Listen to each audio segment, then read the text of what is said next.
Saatnya Anda ikuti dialog interaktif Natuna hari ini, program 1 Radio Republik Indonesia Ranai.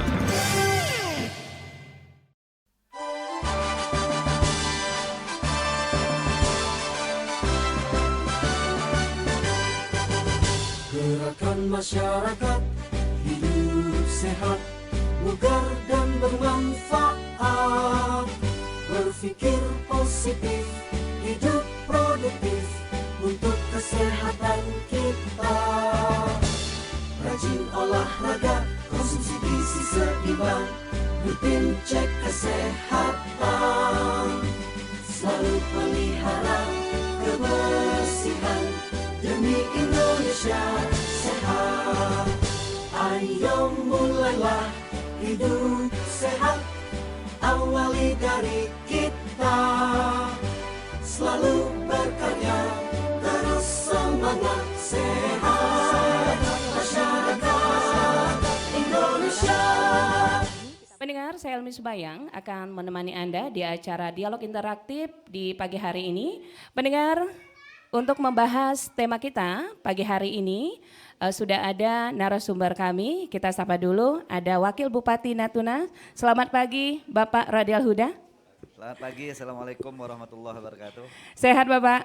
Alhamdulillah sehat. Iya, kemudian ada Kepala Dinas Kesehatan Kabupaten Natuna Bapak Hikmat Aliansah. Selamat pagi Bapak, Assalamualaikum. Waalaikumsalam warahmatullahi wabarakatuh. Selamat pagi untuk seluruh pendengar RRI dimanapun berada, dan terutama untuk Bapak Ibu yang hadir di Posyandu Pelamboyan ini.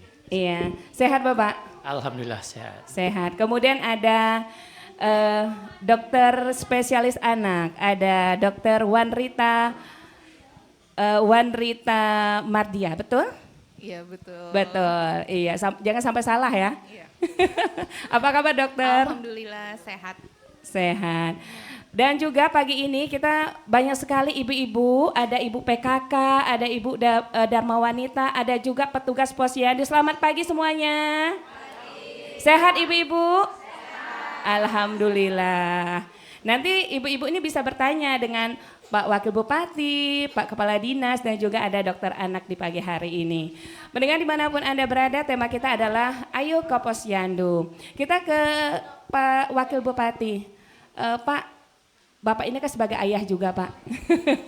Sebagai Wakil Bupati dan juga ayahnya anak-anak Kabupaten Natuna nih. Menurut Bapak, seberapa penting sih Pak Posyandu untuk masyarakat? Ya penting sekali. Pertama, Posyandu ini kan membantu untuk memudahkan dan mengingatkan orang tua sebenarnya. Tanggung jawab utama mengurus anak memang ada pada orang tua. Tetapi pemerintah dengan Posyandunya menyediakan berbagai hal untuk membantu hal-hal yang tidak diketahui oleh para ibu, oleh para orang tua, memberi edukasi dan mengingatkan supaya pengelolaan kesehatan mulai dari anak-anak bayi itu terjadwal sehingga mudah untuk melihat perkembangan, karena kadang-kadang kalau di rumah kita lupa, tapi begitu di Posyandu karena ramai-ramai bergembira, makanya kita menyediakan ini untuk menjadi sarana dan prasarana supaya semua ibu-ibu itu ingat bagaimana mengurus anak dengan baik. Iya, berarti penting sekali ya Pak ya. Kita ke Pak Hikmat. Pak, kalau Posyandu ini kan ada tenaga kesehatan Pak. Bagaimana ini Pak? Tenaga kesehatan apakah sudah menyebar ke seluruh Posyandu Pak? Silakan Pak. Oke, Jadi Posyandu di Kabupaten Natuna itu ada sebanyak 121 ya. Posyandu balita. Nah di dalam Posyandu itu Posyandu itu adalah UKBM, upaya kesehatan berbasis masyarakat. Artinya Posyandu itu milik dari masyarakat. Posyandu itu bukan milik dari dinas kesehatan atau bukan milik puskesmas. Tetapi Posyandu itu kalau untuk di desa-desa itu PKK desa, kalau di kabupaten dikoordinir oleh PKK kabupaten, dan di situ keterlibatan dari kader yang paling banyak. Dari 5 meja itu yang petugas kesehatan hanya 1 meja untuk pelayanan kesehatan. Artinya yang berperan aktif di situ adalah masyarakat, terutama melalui kader gitu ya. Jadi kalau untuk di seluruh Kabupaten Natuna, alhamdulillah dari 121 posyandu selama ini sudah aktif semua. dan sangat berperan aktif. Sehingga dari Kementerian Kesehatan juga sekarang itu mereka itu memfokuskan karena Posyandu itu merupakan ujung tombak dari pelayanan kesehatan yang ada di desa-desa. Sehingga Posyandu, Prima Posyandu tadinya dari Kemenkes itu menetapkan bahwa Posyandu itu ada petugas bisa sampai buka 24 jam. Tetapi ini masih dipertimbangkan karena memang pelayanan kesehatan yang ada di Posyandu itu lebih banyak dikoordinir oleh kader. Kalau kita libatkan kader sampai 24 jam itu mungkin jadi agak ribet gitu ya. Karena alhamdulillah dengan partisipasi kader saja 1 bulan sekali kita sudah sangat bersyukur sekali gitu. Jadi memang peraturannya memang 24 jam ya Pak ya? Tadinya maunya seperti itu, tapi kalau yang selama ini terjadi adalah cukup 1 bulan 1 kali saja gitu. Iya, itu pemilihan kadernya dari PKK atau memang dari Dinas Kesehatan tuh Pak? Kalau untuk pemilihan kader itu kita serahkan ke masing-masing desa atau kelurahan yang ada di setempat gitu. Jadi alhamdulillah selama ini kader itu karena tidak digaji, sukarela kader, sehingga kami sangat berterima kasih sekali ada kader-kader yang mau. Karena kalau kita melihat banyak yang mungkin kader itu yang baru 1-2 tahun sudah tidak sanggup lagi. Namun untuk di Kabupaten Natuna ini sendiri ada kader yang sudah berbakti itu sampai 20 tahun lebih. Artinya mereka sangat banyak sekali baktinya buat Kabupaten Natuna begitu. Iya, kita ke Pak Wakil Bupati. Pak tadi kata Pak Kepala Dinas itu kan kadernya tidak digaji. Bagaimana perhatian dari pemerintah Pak? Silakan Pak. Selalu bicara itu adalah penganggaran. Ya, tapi kita tidak bicara itu karena buktinya sampai hari ini pengabdi kader itu tetap berjalan dengan baik. Ya, Dinas Kesehatan pasti mencari peluang bagaimana untuk memberi insentif kepada kader-kader ini. Mungkin desa juga bisa karena desa juga ada anggaran. Jadi dari berbagai sisi lah kita mengurus ini. Dinas Kesehatan mengatur, Pemda mencari sumber-sumber dan desa juga membantu. Jadi lebih pada pengabdian sebenarnya. Jadi maka perekrutan kader itu diserahkan kepada daerah. Jadi mereka sendiri yang kadang-kadang mendaftar ingin menjadi kader. Jadi memang pengabdian lebih utama di situ daripada gaji seperti pegawai honor dan segala macam. Saya tambahkan sedikit Pak. Silakan. Nah, Pak. jadi terkait dengan yang penggajian tadi memang seperti sampaikan Pak Wakil tadi bahwa ada partisipasi juga dari desa, tapi sifatnya bukan gaji, tapi uang transportasi. Nah, jadi desa melalui anggaran desanya itu menyediakan juga anggaran desa untuk pembayaran transportasi bagi kader. Nah, bagaimana dengan yang di kelurahan? Di kelurahan kan tidak ada anggaran desa. Jadi alhamdulillah untuk tahun ini melalui Pak Bupati, Pak Wakil sudah menganggarkan anggaran itu di DPMD, Dinas Pemerintahan Desa gitu ya. Itu dinas di sana sudah dianggarkan untuk yang di kelurahan-kelurahan. Ya, alhamdulillah mudah-mudahan yang ada di Posyandu Pelamboyan ini juga sudah terima, mudah-mudahan seperti itu. Kami berterima kasih sekali kepada pemerintah daerah Kabupaten Natuna melalui Pak Bupati dan Pak Wakil Bupati yang sudah menganggarkan dan partisipasi anggaran itu adanya di DPMD gitu, bukan di Dinas Kesehatan. Terima kasih. Iya, kita ke dokter anak. Kalau masalah Posyandu ini pasti identik dengan anak dok. Bagaimana kalau kita mengukur perkembangan anak itu tumbuh dengan baik itu bagaimana? Ciri-cirinya? Oke, sebenarnya dari awal saya akan menegaskan bahwa anak itu berbeda dengan dewasa. Anak itu unik karena dia ada proses tumbuh dan berkembang. Jadi di Posyandu ini salah satunya kita bisa lihat pertumbuhan dan juga perkembangan anak. Kalau pertumbuhan kita lihat dari mana? Dari penambahan panjang atau tinggi badan anak, kemudian berat badan anak. Sedangkan untuk perkembangan itu ada 4 domain, yaitu motorik kasar, motorik halus, psikososial, dan juga bahasa.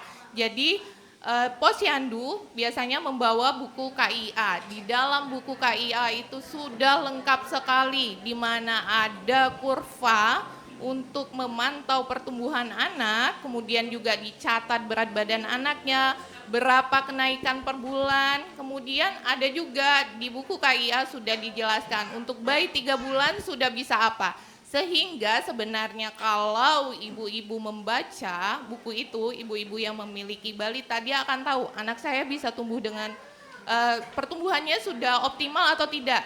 Coba kalau ada ibu-ibu yang bawa buku KIA-nya bisa dibuka. Itu ada halaman yang membahas anak usia 3 bulan sudah bisa menegakkan kepala, seperti itu salah satunya. Ya. Iya, jadi posyandu ini mendata ya, mengetahui anak kita itu tumbuh kembangnya seperti apa gitu. Kalau kita berbicara stunting, Pak Wagub, Wakil Bupati, bagaimana kontribusi pemerintah tentang stunting ini? Pemerintah ada saya adalah ketua pengentasan penurunan stunting di Kabupaten Natuna.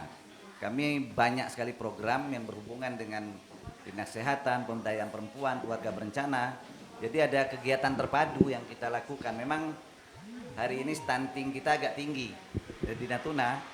Bisa saja tinggi itu karena memang kenyataannya seperti itu, tapi bisa juga karena memang kita survei sungguh-sungguh. Karena mungkin ada yang kita tidak survei kalau memang mau nilainya rendah. Tetapi di Natuna ini surveinya memang sungguh-sungguh karena kita ingin tahu sesungguhnya di lapangan seperti apa. Karena stunting kaitannya banyak, mulai dari calon pengantin, nanti pengantinnya, nanti masa kehamilannya, kelahirannya, apakah dia misalnya diberi ASI eksklusif atau langsung dikasih pisang. Masalahnya banyak, sehingga yang paling penting dalam stunting itu adalah edukasi terhadap ibu-ibu, calon pengantin dan seluruh masyarakat semua. Karena kalau kita lihat stunting yang terjadi di Natuna, tidak semua anak stunting itu memenuhi kriteria stunting. Artinya kadang-kadang hanya anak pendeknya tumbuh atau hanya berat badannya yang kurang. Jadi dari berbagai kriteria stunting itu hampir tidak ada satu anak itu semuanya mencakup itu. Dari kriteria itu? Iya, di kriteria itu. Tapi karena dia ini masuknya stunting, kita masukkan dia stunting sehingga persentasenya menjadi besar. Jadi ini yang terpenting adalah bagaimana mengedukasi masyarakat, dan posyandu adalah salah satu tempat edukasi itu, tempat mengecek perkembangan itu. Dan saya juga menghimbau pada masyarakat tentang gizi dan makanan untuk orang tua hamil, orang tua bayi dan bayi itu. Daerah seperti kita ini sebenarnya agak aneh kalau ada stunting. Kenapa, Pak? Karena makanan-makanan bergizi itu tersedia di sekeliling kita gitu loh. Contoh misalnya saya tinggal di Pulau Tiga. Kata orang bilang, ini kami dah seminggu nih tak ada lauk, tak ada gizi. Kalau orang punya pengetahuan yang cukup, sebenarnya di tiang rumahnya itu ada tiram yang gizinya sangat tinggi, yang kalau di Korea itu makanan restoran yang mahal gitu loh. Ya, jadi kita mungkin pengetahuan, wawasan itu juga perlu, di samping kita memasok gizi, memberi susu, tapi makanan yang ada di sekeliling kita, sayur mayur, buah-buahan, yang alamiah itu ada kerang, ada ikan, ada kuyong, ada segala macam benda yang ada. Kalau air pasang, ini makanannya yang Tuhan kasih. Kalau air surut, ini yang disediakan oleh Tuhan. Jadi tidak mesti harus kita selalu beli makanan itu. Jadi pengetahuannya yang agak lebih penting kita berikan kepada seluruh masyarakat. Iya, mungkin Pak Hikmat ingin menambahkan, sekarang ini stunting di Natuna berapa persen, Pak? Sampai saat ini kita angka stunting itu ada di angka 13%. Itu sangat tinggi ya, Pak? 13% itu kalau di angka nasional itu 20. Angka 20. Nasional 20. Angka kita di 13. Ya, kalau kita memang, namun ini rata-rata. Artinya ada beberapa desa yang angka stuntingnya itu sampai ada, sehingga ini menjadi lokus penanganan stunting kita. Itu ada yang di angka 20 juga di beberapa desa. Tapi ada juga desa yang non stunting, tidak ada sama sekali kasus stunting. Sehingga kemarin Pak Wakil Bupati memberikan penghargaan ke beberapa desa yang memang stuntingnya itu angkanya 0 gitu. Artinya apa? Artinya stunting ini hanya ada beberapa tempat tertentu saja yang dilakukan yang ada stuntingnya, tidak seluruhnya ada stunting di desa-desa kita gitu. Nah, sedangkan bagaimana intervensinya? Intervensi untuk stunting ini sebenarnya kalau untuk intervensi medis mungkin nanti Dr. Wanrita lah yang sampaikan. Saya hanya menyampaikan secara umum saja, intervensi stunting itu ada 2. Yang pertama itu intervensi yang sifatnya spesifik dan intervensi yang sifatnya sensitif. Yang spesifik itu adalah tugas dari kesehatan. Tapi daya ungkit dari kami itu spesifik itu hanya 30%. Sedangkan yang sensitif itu angka daya ungkitnya itu 70%, dan ini adalah kerjasama lintas sektor. Pak Wabub kemarin sudah mengadakan rapat, juga sudah melakukan evaluasi terhadap dari kegiatan-kegiatan yang dilaksanakan oleh masing-masing dari lintas sektor terhadap penurunan stunting atau kegiatan-kegiatan yang dilaksanakan lintas sektor tersebut gitu. Iya. Nanti Sedikit, mungkin silakan. ada korelasi stunting itu dengan tingkat kemiskinan, terutama kemiskinan ekstrim. Jadi penanganan kita tuh pasti paralel dengan urusan itu juga. Kita ke dokter anak dulu. Dok, ini masalah stunting, Dok. Banyak ibu-ibu yang merajuk tak mau datang ke posyandu. Gara-gara dia bilang anak ibu ini stunting, padahal anaknya sehat. Nah, itu bagaimana? Stunting itu sebenarnya ciri-cirinya sebenarnya itu apa, Dok? Bagaimana cara ibu-ibu ini menangani masalah stunting ini supaya gizi anak itu cukup dan lain sebagainya? Oke, terima kasih. Sebelumnya saya akan menjelaskan terlebih dahulu apa itu stunting. Stunting dan perawakan pendek. Nah, kalau istilah medis itu ada namanya perawakan pendek. Kalau anak itu panjang badan atau tinggi badannya tidak sesuai dengan panjang badan atau tinggi badan sesuai usia.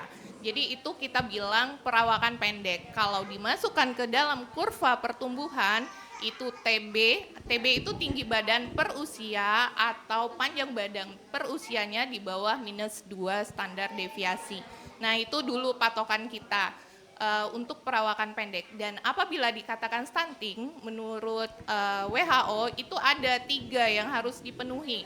Pertama, dia panjang badan atau tinggi badannya di bawah -2 diikuti dengan yang pertama dia kekurangan gizi kronis atau dia mengalami infeksi berulang, dan yang ketiga itu dia ketidakadekuatan dari stimulasi psikososial. Jadi stunting itu bukan hanya tinggi badannya di bawah -2, tapi harus juga memenuhi 3 kriteria tersebut. Kadang-kadang kita sering lihat ada public figure yang pendek, ya. Saya sebutkan saja contohnya ya, seperti Ucok Baba, ya, Daus Mini, apakah dia stunting?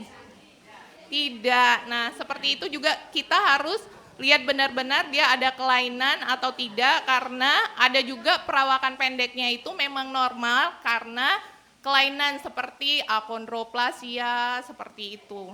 Jadi kalau petugas medis juga sebenarnya harus mengerti, dibilang stunting itu kapan.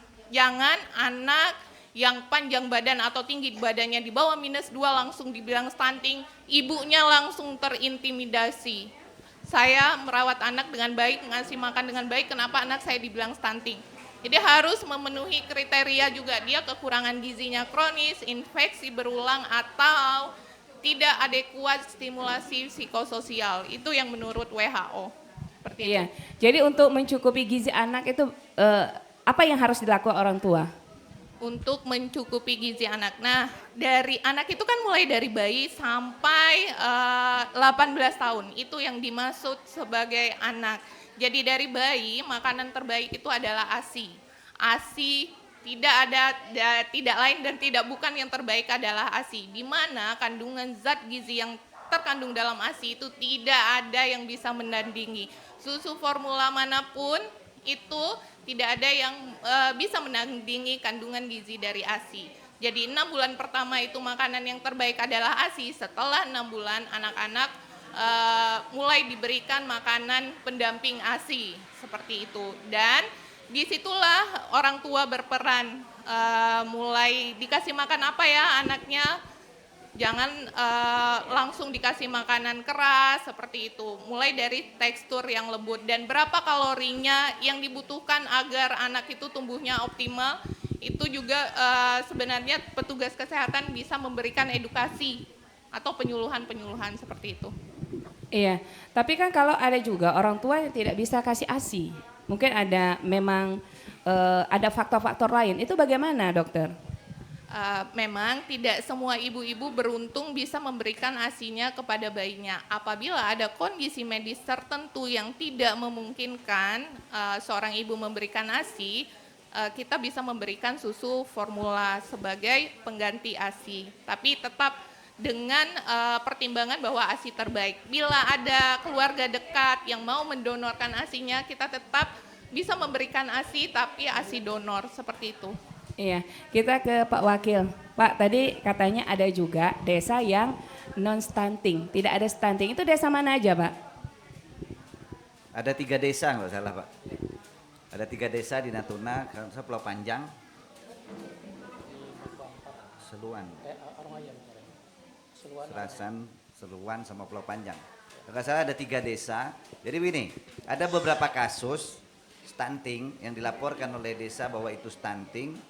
Dan ketika kami tim terpadu turun, setelah dengan berbagai pengecekan yang lengkap, ternyata nggak stunting. Jadi Itu salah diprediksi oleh tim kesehatan atau bagaimana? ya, karena kan mungkin mereka tadi melihat hanya secara visual saja, karena tidak dengan peralatan, tidak dengan penelitian yang dan kriteria yang lengkap, sehingga pengetahuan orang di desa mungkin ya stunting pokoknya pandok, kecil, nah itu stunting gitu. Ternyata anak ini aktif, sangat aktif. Nah, ternyata memang ada model keluarga dia. Ya, keturunan dia memang orang ini kecil-kecil, pendek-pendek. Jadi tadi betul, pengetahuan yang lengkap lah untuk menentukan bahwa anak itu stunting atau tidak. Makanya stunting kita masih di atas target. Nah, targetnya kan 12%. Ya, kita masih di atas itu. Karena nanti juga kemiskinan ekstrim yang ditargetkan oleh Presiden 0% pada akhir 2024. Mudah-mudahan ini juga paralel dengan penurunan stunting. Jadi nak harus dicek betul-betul lah. Kalau ada dengan anak stunting, nah jadi ibu tadi betul, jadi malas ke posyandu. Anak saya padahal aktif Pak, padahal gini, tapi dikabur stunting oleh kader misalnya. Nah, jadi memang kita memberi pengetahuan kepada kader ini juga penting. Supaya mereka betul-betul bisa memberi penjelasan yang baik kepada masyarakat. Untuk mengatasi kemiskinan, peran pemerintah itu seperti apa sih yang sudah dilakukan, Pak? Ya, kemiskinan pasti kepada ekonomi, infrastruktur, ekonomi masyarakat. Banyak, ada terapi-terapi yang kita lakukan dengan bantuan-bantuan sosial. Terus proyek pemerintah yang pengembangan ekonomi masyarakat. Makanya hari ini proyek-proyek pemerintah itu tidak bisa sembarangan lagi. Sudah ada kriteria berapa puluh persen untuk pengembangan ekonomi masyarakat. Tapi kita memang dengan keadaan seperti hari ini ada perilaku-perilaku yang juga kita harus dorong supaya Contohnya orang apa, Pak? aktif. Ada beberapa kasus dianggap di Ranai Darat misalnya, ada kita data ada 12 orang miskin ekstrim. Setelah kita cek turun ternyata 2 yang betul-betul ekstrim. Ini kenapa? Contoh pengeluaran orang miskin ekstrim itu 16.000 sahabat. 16.000 dia mengeluarkan uang per hari. Maka ketika ada rumah tangga yang dicek oleh orang itu, dia keluar duit cuma 16.000 per hari, dia langsung dimasukkan ke dalam kriteria orang miskin ekstrim. Ternyata setelah dikonversi dengan berbagai pengeluaran dia itu ternyata tidak 16.000. Hampir 100.000. Kenapa? Ikan ternyata lakinya yang ngael. Tidak dikonversi ke uang misalnya. Beros dia ambil dari bantuan mungkin yang dari Masjid Agung, tidak dikonversi. Tapi ketika dihitung hampir 100.000 sehingga pengeluarannya tidak masuk dalam kemiskinan ekstrim itu. Jadi bantuan-bantuan sosial segala macam PKH dari pemerintah pusat, pemerintah daerah itu adalah penetrasi yang dilakukan untuk menurunkan kemiskinan ekstrim. Iya. Jadi memang betul-betul harus diteliti ya Pak ya. Memang harus Teliti. cek lapangan. Betul, karena apa? Karena menyangkut data. Karena ketika Kabupaten Natuna misalnya kemiskinan ekstrimnya tinggi, stuntingnya tinggi, ini berpengaruh terhadap insentif-insentif daerah. Ya, nanti harusnya kita dapat uang misalnya 10 miliar insentif ini karena stuntingnya tinggi nggak dapat, karena kemiskinan ekstrimnya tinggi nggak dapat gitu. Maka harus betul-betul kita turun. Maka kita ada tim lintas sektoral untuk mengurus itu. Jadi tidak hanya bisa dilepas pada stunting dinas kesehatan, kemiskinan dinas sosial. Jadi harus ada kerjasama terpadu dari seluruh instansi lintas sektoral untuk menangani itu. Berarti harus kerjasama ya Pak, dari tingkat RT, RW, desa semua. Ya itu yang paling penting sebenarnya, karena supaya manajemen pemerintahan itu terbagi habis. Ketika semua RT berperan, semua RW berperan, desa berperan, benda itu tidak sampai ke atas. Nah, kadang-kadang karena manajemen tidak kita bagi habis, urusan yang seharusnya selesai di RT pun harus di kabupaten. Urusan yang sebenarnya bisa selesai di desa harus ke bupati. Gitu. Jadi ini manajemen pemerintahan juga harus perlu kita benahi supaya masing-masing tingkatan menyelesaikan masalahnya sendiri-sendiri hingga tidak berat urusannya. Karena ada juga orang bisa sakit, dia sebenarnya bisa ditangani di puskesmas, tapi dia ngotot ke rumah sakit gitu loh. Dia bisa diselesaikan di pustu, tapi dia ngotot mau ke puskesmas. Gitu. Ini memberi penjelasan yang detail kepada masyarakat tidak mudah. Penyelesaian secara fisik, secara bantuan itu mungkin lebih mudah daripada bagaimana memberi penjelasan edukasi, menambah pengetahuan masyarakat supaya mereka bisa menentukan keputusan apa yang dia bisa ambil. Pendengar dimanapun Anda berada, kita akan melanjutkan perbincangan kita. Masih tema Ayo ke Posyandu, tapi sebelumnya kami akan hadirkan dulu yang satu ini.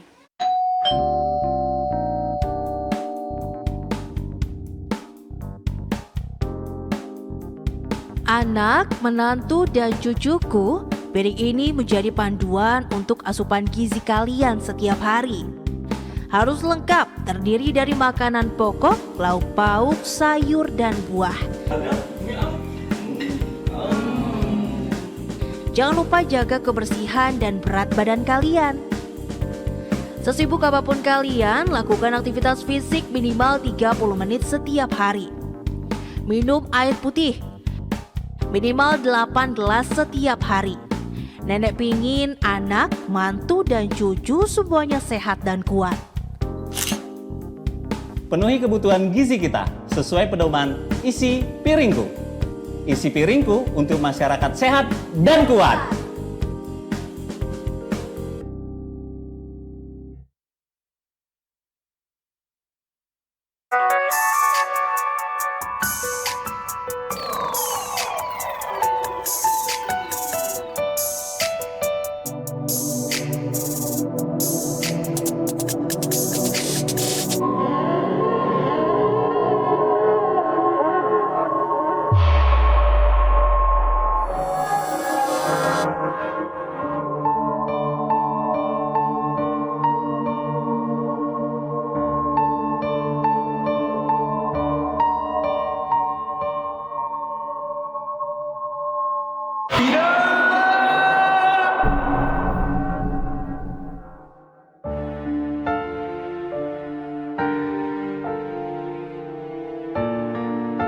Berhenti sebelum terlambat.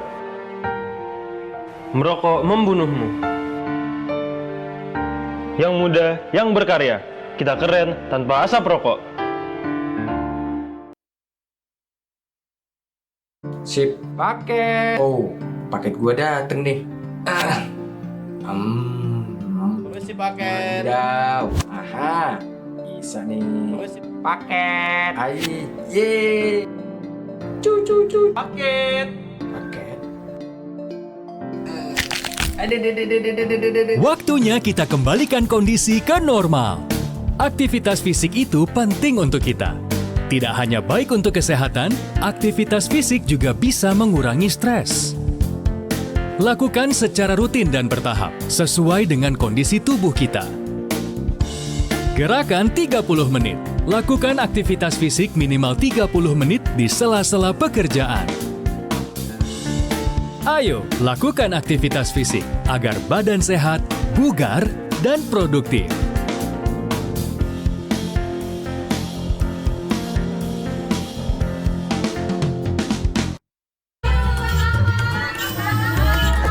Permisi.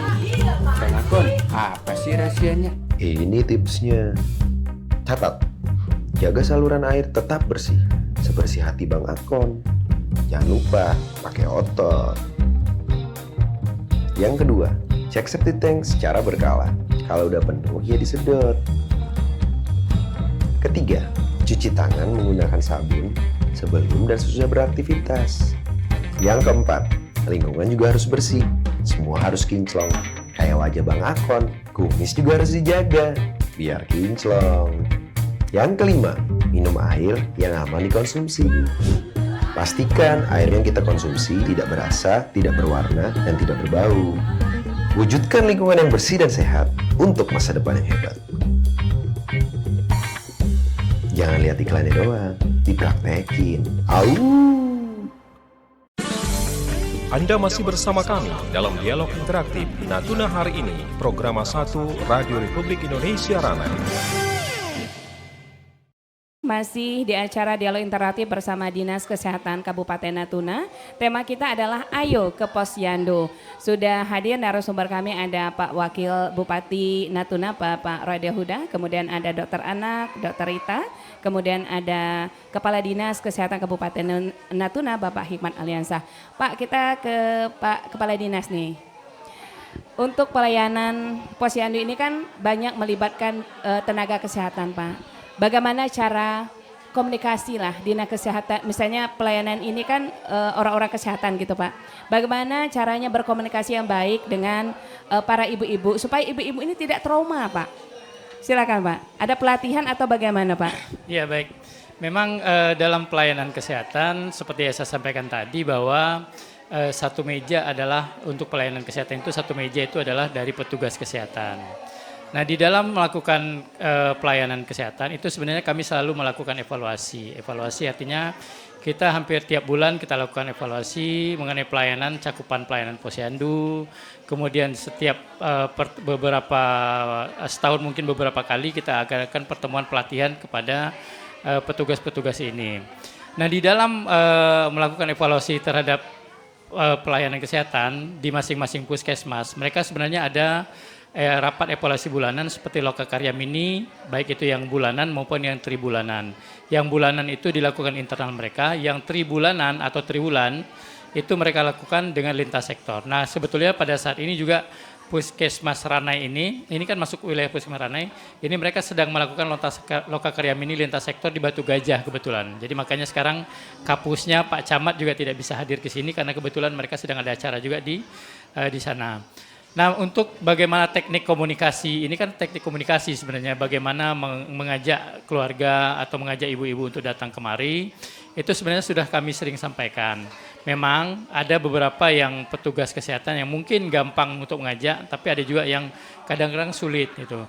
Makanya kami tidak hanya melulu atau menugaskan, menitik beratkan kepada petugas kesehatan saja, kami juga melibatkan kepada kader-kader. Kalau dulu memang untuk yang tidak datang ke Posyandu itu biasanya ada kader-kader melakukan sweeping ke rumah-rumah. Kenapa ini sampai anaknya tidak dibawa ke Posyandu?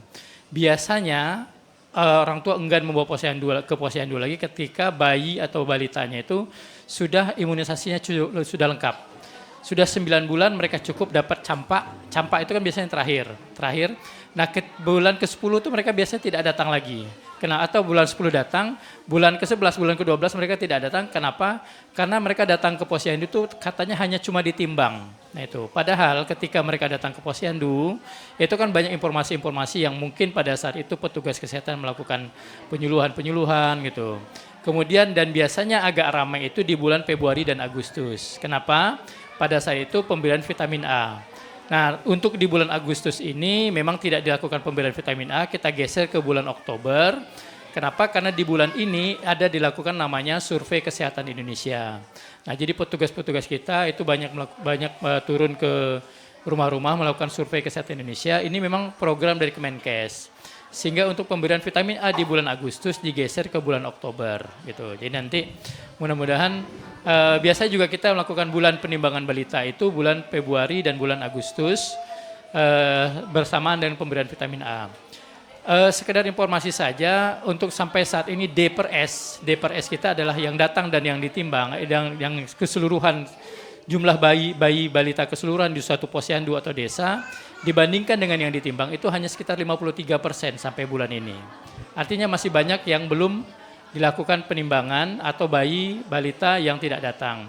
Yang kita khawatirkan adalah bahwa dengan D/S yang rendah ini tadi, itu juga tercakup angka stunting kita tidak terdetek. Walaupun tadi seperti yang disampaikan oleh Pak Wakil Bupati, disampaikan oleh Dr. Wanrita bahwa untuk kriteria stunting itu memang perlu petugas kesehatan atau mungkin kader yang menimbang atau mengukur itu harus jelas dulu nih, 3 di samping tinggi badan atau panjang badan, ada 3 kriteria tadi lagi. Nah, mudah-mudahan dengan semuanya terpapar bahwa kriteria 3 ini harus masuk sesuai dengan standar WHO, maka stunting kita menjadi turun karena memang yang mungkin tadinya dianggap sebagai stunting itu sebenarnya bukan masuk kategori stunting. Nah itulah, mungkin seperti itu. Untuk pelatihan kader, Pak? Pelatihan kader kita ada lakukan juga. Kemarin kita sudah sering lakukan pelatihan, kemudian kita juga sering lakukan jambore kader. Nah kemudian teman-teman di Puskesmas juga sudah melakukan pembinaan kepada kader-kader setiap di Posyandu. Gitu. Mungkin Pak Wagub? Ya, mungkin mulai bulan Agustus ini Pak Bupati dan saya akan keliling ke posyandu-posyandu. Tujuannya apa, Pak? Ya biasanya kalau ada Pak Bupati, ada wakil kan biasanya ibu-ibu rajin begini Bang. Itu salah satu. Apalagi Pak Bupatinya, Pak Wabuknya ganteng lagi ya. Yeah. Mencoba untuk menarik supaya orang mau datang. Dan kita mulai akan diaudit oleh BPK tentang penanganan stunting. Itu kapan, Pak? Bulan ini. Bulan Agustus ini? Ya, jadi ini penting supaya kita tahu bahwa program yang kita lakukan hari ini itu sesuai atau tidak. Sehingga ketika hasil audit BPK keluar, kita tahu kelemahan kita di mana dan kita tahu apa yang harus kita teruskan, apa yang harus kita tinggalkan untuk mempercepat proses penurunan stunting ini. Ini kan sudah tanggal 8 ya? Ini kan bulan Agustus nih, 9. Pak Wakil Bupati sudah berapa posyandu, Pak? Sudah menjadi artisnya? Baru ini. Baru ini, perdana. Dan pasti akan keliling terus. Keliling. Itu tujuannya kan untuk mencari, maksudnya meneliti apa sih permasalahannya gitu. Ya memberi edukasi juga lah. Sebenarnya nanti kita akan, kalau habis itu kita akan dialog berbual-bual dengan ibu-ibu. Karena masalah-masalah rumah tangga itu biasanya juga dikeluhkan oleh mereka. Kita bisa memberi penjelasan, mungkin saya bawa Pak Imam atau Pak Ustadz bagaimana menjelaskan tanggung jawab ayah, tanggung jawab emak terhadap pembinaan keluarga itu penting juga. Jadi tidak hanya pada sisi kesehatan, kemiskinan, tapi spiritual. Bagaimana menumbuhkan rasa tanggung jawab ayah, emak, bagaimana memfokuskan pada anak. Karena kadang-kadang banyak juga hari ini sebenarnya kalau kita hitung bisa nih ibu-ibu ini membeli vitamin dan anak, tapi mungkin habis untuk rokok, habis untuk pulsa. Ini perlu diberi sedikit pengertian juga bahwa tanggung jawab utama fokus itu. Ini anak ini yang dititipkan oleh Tuhan menjadi tanggung jawab kita bersama. Jangan seolah nanti, udahlah enggak apa-apa, nanti kan ada bantuan pemerintah. Pemerintah tetap sebagai tanggung jawab publik kami tetap akan mengurus itu. Tetapi ketika orang tua lebih paham dan bertanggung jawab, maka penyelesaiannya akan lebih mudah. Berarti Wakil Bupati akan menjadi artis posyandu ya Pak? Memberi semangat untuk ibu-ibu, mungkin anak-anak yang tidak tahu mana ya Bupati, oh sudah ada, mana Wakil Bupati udah tahu ya. Kita hari ini juga ada program sebulan ini sarapan merah putih. Ini kita juga turun ke SD, ke TK, semacamnya, kita juga bisa melihat itu. Ternyata harus ada kerjasama antara lembaga pendidikan, rumah tangga, lingkungan. Entah itu tidak bisa jalan sendiri-sendiri. Ketika kita mau meningkatkan suatu program, maka harus komprehensif kegiatannya. Harus bekerja sama ya Pak ya. Ke dokter anak. Dok, apa dampak dok kalau anak-anak tidak ke posyandu? Ibu-ibu yang tidak membawa anaknya ke posyandu. Karena kan manfaatnya tadi dokter sudah mengatakan manfaatnya luar biasa. Kalau tidak membawa anaknya ke posyandu, apa sih dampaknya? Oke, untuk dampak apabila bayinya tidak dibawa ke posyandu, yang pertama untuk screening awal, misalnya berat badannya agak turun sedikit dari garis yang seharusnya, itu kan bisa dideteksi secara dini. Jadi kalau seandainya udah ketahuan, intervensinya pun dini, hasilnya akan lebih bagus. Yang pertama, kita nggak bisa screening tuh anak bagaimana pertumbuhan dan perkembangannya. Dan juga di posyandu kan ada imunisasi, jadi dia terlewatkanlah jadwal yang seharusnya di bulan tersebut imunisasi, dan dengan tidak diimunisasi dia bisa menderita penyakit-penyakit yang sebenarnya bisa dicegah dengan imunisasi. Terlebih lagi mungkin dia jadi ibunya jadi tidak mendapat info-info yang penting, karena di posyandu juga seperti dibilang Bapak Wakil tadi, beliau mau datang ke posyandu pasti ada sharing, setidaknya ilmu yang berguna yang beliau sampaikan yang bisa memberikan dampak positif kepada yang mendengarkan, seperti itu. Iya, kita ke Pak Kepala Dinas. Pak, biasanya di posyandu ini kan ada tim kesehatan, Pak. Ada nggak misalnya mendatangkan psikolog gitu, ataupun mungkin dokter spesialis gitu. Selama ini sudah dilakukan atau tidak, Pak? Kebetulan kalau selama ini belum pernah kita lakukan ya, tapi itu suatu ide yang bagus. Nanti kita juga akan coba kerjasama dengan, kalau yang psikolog itu kan adanya di pemberdayaan perempuan ya, pemberdayaan perempuan. Karena memang di sana yang punya psikolog, kita tidak ada psikolog. Kalau untuk dokter spesialis, alhamdulillah untuk hari ini ada nih. Alhamdulillah ya. Ini spesial ya, hari ini. Hari ini spesial ada. Karena memang biasa karena kita maklum kesibukan. Karena kesibukan dari dokter spesialis sendiri, ini alhamdulillah dokter Wandrita ini pun kita culik dulu nih ke sini. Karena infonya jam 10 nanti ada operasi seksio lagi. Jadi makanya sebelum jam 10 ya mudah-mudahan beliau sudah bisa bergabung lagi ke rumah sakit untuk melakukan operasi. Kita bisa melihat sendiri karena keterbatasan dari dokter spesialis yang ada di kita itu memang untuk kita ajak turun ke lapangan itu memang agak susah gitu. Tapi mungkin mudah-mudahan nanti dengan kita akan atur jadwalnya, kita akan koordinasi dengan Direktur RSUD supaya dokter-dokter spesialis itu terutama mungkin anak dan kebidanan terutama bisa nanti turun ke posyandu juga untuk memberikan penyuluhan-penyuluhan kepada ibu-ibu dan para kader juga nanti gitu. Iya, selama ini Pak ada nggak keluhan-keluhan dari kader mengadulah dengan Dinas Kesehatan, misalnya entah bangunannya, entah fasilitas-fasilitasnya, ada tidak Pak selama ini Pak? Ya memang ada ya, terutama di Ranai Kota ya. Di Ranai Kota karena memang di Ranai Kota itu paling banyak jumlah balitanya ya. Ya Bu Rahmi ya, kalau nggak salah ya paling banyak balitanya di Ranai Kota itu. Dan tempatnya juga belum representatif. Memang kami kemarin sempat ini juga sempat mengusulkan juga lah kalau bisa memang dicarikan tempat atau dibuatkan bangunan baru seperti begini, ada bangunan yang representatif. Hanya saja memang kemarin itu diusulkan ke kami memang pada waktu itu sebelum Kemenkes itu menggadang-gadangkan tentang posyandu sebagai ujung tombak pelayanan, itu posyandu itu adalah milik dari masyarakat, sehingga kami tidak punya wewenang untuk membangun posyandu. Tetapi dengan Kemenkes sudah mengambil alih bahwa posyandu itu adalah juga merupakan tupoksi dari kesehatan, maka untuk ke depan kita akan coba mengusulkan pembangunan posyandu yang representatif sehingga kader dan kemudian masyarakat atau ibu, bayi dan balita yang akan datang ke posyandu juga merasa nyaman begitu. Iya. Posyandu ini kan bukan untuk anak aja Pak, lansia juga. Ya. Ada nggak keluhan misalnya Bapak ke lapangan, ada tidak keluhan dari lansia gitu Ya. Pak? Jadi kita untuk posyandu lansia sendiri kita punya 98 yang tersebar di Kabupaten Natuna ini 98. Kalau posyandu lansia itu sifatnya tuh lebih fleksibel atau lebih enak lagi dibandingkan posyandu yang di orang tua dibandingkan balita seperti ini. Kalau di posyandu di lansia itu biasanya kita lebih bagaimana mengajak mereka tuh happy gitu ya, happy, diajak senam bersama, kemudian diajak pokoknya sifat-sifatnya kegiatan-kegiatan yang membuat mereka itu gembira gitu. Iya, kita ke Pak Wakil.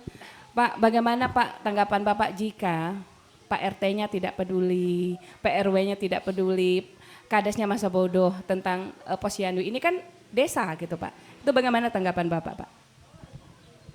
Ya tadi tetap jadi yang paling bertanggung jawab terhadap urusan ini adalah saya. Karena saya adalah ketua tim penurunan stunting Kabupaten Natuna, saya ketua tim pengentasan kemiskinan Kabupaten Natuna, saya juga ketua tim perlindungan terhadap perempuan dan anak. Ya, sehingga ini tiga hal ini adalah hal yang berkorelasi. Sehingga saya penting, makanya tanggung jawab besar itu ada di saya, walaupun ini adalah tanggung jawab Pemda secara keseluruhan, tapi ini fokus menjadi hal yang saya koordinasikan ya untuk menumbuhkan tanggung jawab Pak RT, Pak RW. Mungkin mereka sudah bertanggung jawab, cuman penjelasan tentang tanggung jawab itu yang kurang. Makanya saya mulai hari ini akan juga lebih fokus bagaimana meningkatkan komunikasi supaya stunting, kemiskinan, perlindungan terhadap perempuan dan anak ini berjalan sebagaimana mestinya. Berarti sudah ada sosialisasi Pak ke misalnya ke RT, ke Kalau RW? sosialisasi sih sudah dari dulu-dulu sudah berjalan. Karena benda ini kan program sudah lama. Dari zaman-zaman dulu sudah berjalan Posyandu ini. Jadi sebenarnya secara sistematis dia sudah berjalan. Cuman mungkin ada hal-hal tertentu yang perlu dikuatkan. Ada hal tertentu yang selama ini sudah kuat, mungkin tetap harus dijalankan. Ini aja sebenarnya kita membuat apa istilahnya mencari supaya semuanya berjalan dengan semestinya. Dan itu tak mudah. Ya, tak mudah tapi tetap harus kita lakukan dengan berbagai daya dan usaha. Karena sudah ada standarisasi dari pemerintah bagaimana menangani stunting, bagaimana menangani kemiskinan, bagaimana mencegah perlindungan terhadap anak perempuan. Tapi kan ada hal-hal yang secara spesifik ini mungkin yang dibuat secara umum di Indonesia, mungkin di Natuna harus ada terapi khusus.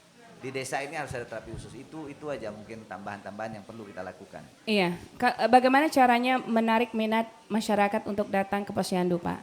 Karena ada juga ya Posyandu mungkin ini yang bagus. Ada Posyandu yang timbangannya entah kemana, entah hilang timbangan, entah kurang fasilitas, itu bagaimana Pak? Salah satu memang mungkin hari ini orang selalu menganggap adalah bangunan, adalah tempat menjadi Posyandu. Pengalaman saya di luar, Posyandu itu sering di bawah pohon besar juga. Jadi di taman, di halaman rumah yang bagus, misalnya kayak halaman rumah saya itu bisa jadikan Posyandu yang menarik mungkin. Jadi tidak mesti hanya ini karena bangunannya rusak Pak, padahal begitu di luarnya lebih bagus sebenarnya. Jadi kita masih kepada satu itu bangunan gitu. Misalnya sekolah lah. Sekolah itu kita hari ini dalam kelas saja, padahal mungkin di luar kelas lebih sehat karena oksigen lebih fresh. Di dalam orang lebih terkungkung. Bagaimana memberi wawasan, bagaimana memberi pilihan yang lebih luas. Jadi tidak hanya terkungkung, ini orang tidak mau karena ruangannya. Ya mungkin harus ada inovasi, ada kreativitas. Bagaimana? Makanya kami dengan Pak Bupati tadi dan Pak Dinas ini mau turun. Mau turun sebenarnya kan selalu bilang nggak ada anggaran. Tidak mesti juga, tidak ada anggaran itu tidak bisa dilakukan. Banyak hal yang bisa dilakukan. Mungkin kalau dekat tepi laut mungkin tapak rumah orang lebih menarik daripada di Posyandunya sendiri gitu loh. Itu yang tidak bisa kita bilang sekarang lah. Nanti berjalan kami 3 bulan mungkin kita evaluasi lagi. Berarti 3 bulan nih Pak, Bapak survei ke lokasi 3 bulan ya? akan turun kemana-mana nanti kita evaluasi. Hari ini perdana Pak? Apa? Hari ini perdana? Perdana, sebenarnya sudah jalan-jalan juga tapi secara resmi baru hari ini. Hari ini. Kalau Nanti yang banyak biasa-biasa keluhan ya kami Pak? singgah-singgah sih sering. Oh ya, kita ke dokter anak. Dok, kalau kita berbicara stunting, gizi gitu kan, terkadang ada orang tua yang tidak paham. Kadang dibilang, anak saya dikasih itu udah sehat juga, pintar juga. Itu bagaimana mengubah pola pikir orang tua gitu? Oke, terima kasih. Mungkin untuk pemahaman orang tua tentang stunting kita balik lagi.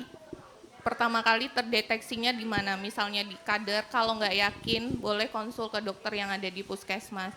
Kalau puskesmas nggak yakin juga boleh rujuk ke rumah sakit yang ada spesialisnya. Jadi informasi yang didapatkan oleh orang tua itu benar seperti itu. Jangan karena omongan oleh oknum tertentu jadi orang tua jadi takut. Demikian juga dengan gizi. Gizi bagaimana cara pemberian makan. Sebenarnya di dalam buku KIA ini saya sengaja disiapkan buku KIA, di sini sudah lengkap sekali. Bayi harus dikasih apa, ASI. Terus 6 bulan sudah harus dikasih apa, ada di sini semuanya. Kalau ibu-ibu memang punya balita, ada waktu, coba buka-buka kembali buku yang mungkin hanya dibawa pada saat Posyandu. Ini udah dicetak bagus-bagus oleh Kementerian Kesehatan, banyak sekali ilmu di dalamnya, mungkin bisa dipergunakan sebagaimana mestinya, seperti itu. Iya, Dokter kan sudah praktek di rumah sakit gitu. Biasanya keluhan ibu-ibu nih terhadap anaknya apa tuh dok? Masalah apa gitu?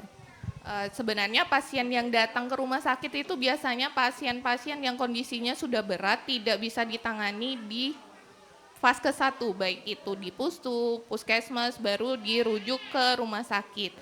Kebanyakan pada saat ini dirawat itu diare dengan dehidrasi atau batuk, pilek, sesak, bronkopneumonia, infeksi paru. Nah, ada juga memang ibu yang datang anaknya susah makan, berat badannya tidak naik setelah di screening dari posyandu dan puskesmas dirujuk. Nah, untuk kasus-kasus seperti itu kita tidak bisa memberikan pelayanan sama seperti pasien yang sakit batuk pilek atau apa. Masalah gizi itu edukasi mengajarkan kepada ibunya itu butuh waktu dan dia harus berulang lagi ke kita. Kita jelaskan hari ini mungkin nggak semuanya kita jelaskan secara sebagian dulu, nanti ibu datang lagi kontrol lagi, kita jelaskan bagaimana sebenarnya kalau anak itu ada namanya feeding rules. Jadi makannya itu harus seperti apa, di atas 6 bulan itu asinya 3 kali, makanan pokoknya 3 kali, kemudian ada snack seperti itu. Itu nggak bisa 1 kali pertemuan, memang harus kontrol secara berkelanjutan seperti itu. Iya, kita ke Pak Wakil. Pak, kita ini sudah di penghujung acara. Bagaimana cara mengubah pola pikir orang tua, Pak, tentang anak ini memang harus diberikan makanan yang sehat gitu dan harus ke posyandu. Yeah. Terkadang kan orang tua, tidaklah saya tak mau ke posyandu, anak saya sehat-sehat aja. Dulu saya tak posyandu masih sehat juga. Bagaimana mengubah pola pikirnya supaya orang tua itu mau ke posyandu? Pertama kita memang harus melibatkan, makanya kami ada kerjasama dengan Kemenak, ya, untuk memberi pengetahuan kepada calon pengantin misalnya. Jadi selama acara sarapan pagi ini, kami menemukan beberapa kasus anak-anak kita tanya, udah sarapan? Dah. Udah minum susu? Ndak. Minum apa? Kuku Bima. Minum apa? Extra Joss gitu. Jadi ini sesuatu yang agak aneh sebenarnya. Jadi bagaimana kami akan turun sedikit berdialog, memberi penjelasan bahwa emak-emak ini fokus utama dia di dalam keluarga itu anak gitu. Hari ini ya saya lihat di saya sendiri aja lah. Yang waktu kecil emak itu betul-betul fokus ngurus anaknya 10 orang tuh kami diurus. Sekarang kita satu aja, kadang-kadang anak kita tidak terurus. Kenapa? Banyak hal lain yang mengalihkan perhatian kita daripada fokus ngurus anak ini. HP adalah hal yang paling banyak menyita perhatian kita untuk mengalihkan perhatian daripada anak. Ya, kadang anak nak pergi sekolah, nak makan, sambil nyuap anak makan kita main HP. Ya, kadang beli yang instan-instan aja lah, yang beli-beli di warung apa yang gampang-gampang, pada sebenarnya mungkin tidak baik untuk anak gitu. Karena emak udah malas nak masak, emak udah malas nak ini, ayah pun udah malas nak ngurus anak. Kenapa? Sibuk. Ya, saya mohon maaf karena situasi ekonomi yang sulit ini mungkin membuat orang terpaksa kerja keras sehingga perhatiannya kepada keluarga berkurang. Ya, makanya bagaimana nanti kita menjelaskan tentang rumah tangga. Maka kami dengan PKK, jadi dengan ibu-ibu PKK ini, bagaimana ibu-ibu PKK yang mungkin kehidupannya sudah menengah ke atas, menjelaskan kepada ibu-ibu yang di bawah yang sebenarnya juga dia bisa lebih fokus ngurus anaknya, tapi kadang-kadang emak-emak yang tak ada kerja nih, perhatian kepada anak itu lebih sedikit daripada emak yang kerja gitu. Ya, jadi ya ini perilaku tadi. Jadi ini ya tanggung jawab kita bersama. Saya mohon kepada kita semua bagaimana bekerja sama memberi penjelasan. Yang ada pengetahuan tolonglah agak lite-lite sikit lah. Kelemahan kita hari ini memang ketika tetangga kita bermasalah, kita tak peduli.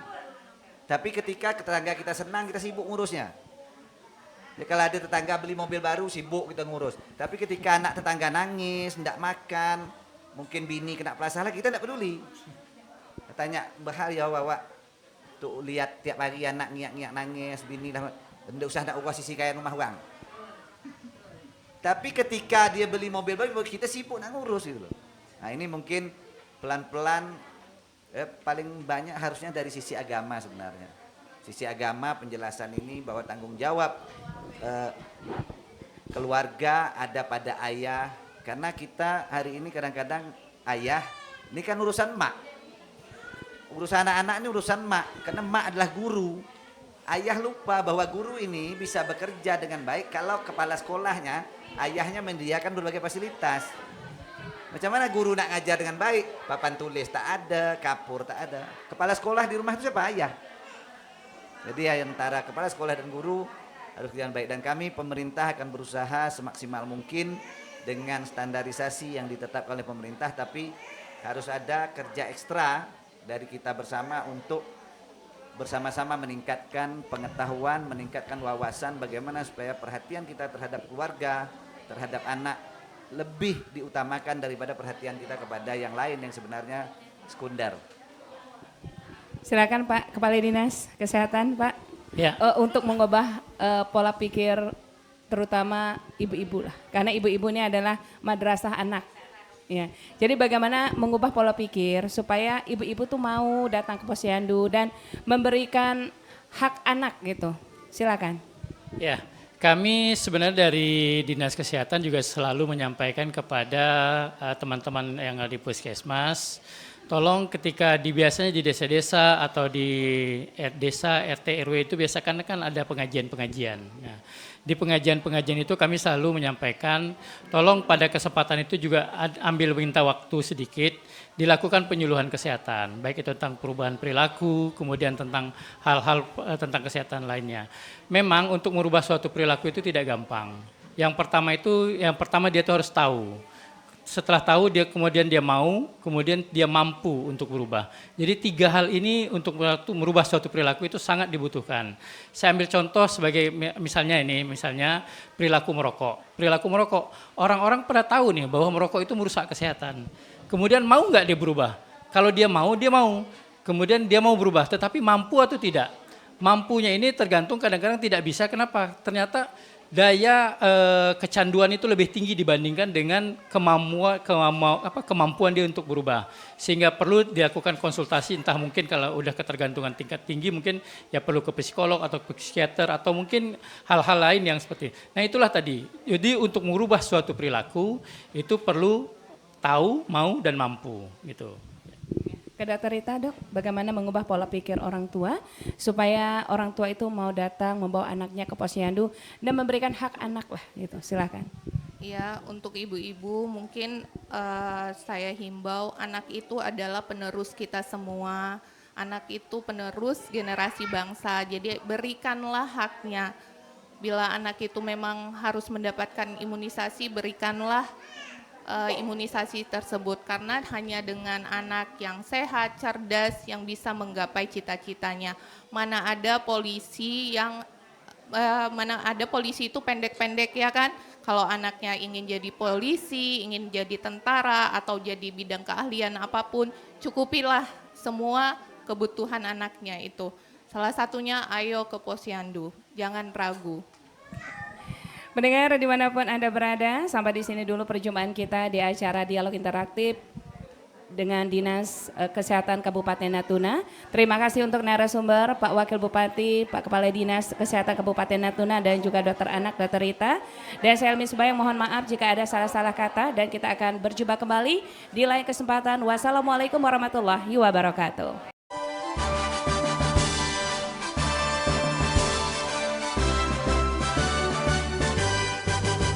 Gerakan masyarakat hidup sehat, bugar dan bermanfaat. Berpikir positif, hidup produktif untuk kesehatan kita. Rajin olahraga, konsumsi gizi seimbang, rutin cek kesehatan. Selalu pelihara kebersihan demi Indonesia sehat. Ayo mulailah hidup sehat, awali dari kita. Selalu berkarya, terus semangat, sehat masyarakat Indonesia. Sekian Dialog Interaktif Natuna hari ini, Program 1 Radio Republik Indonesia Rangai.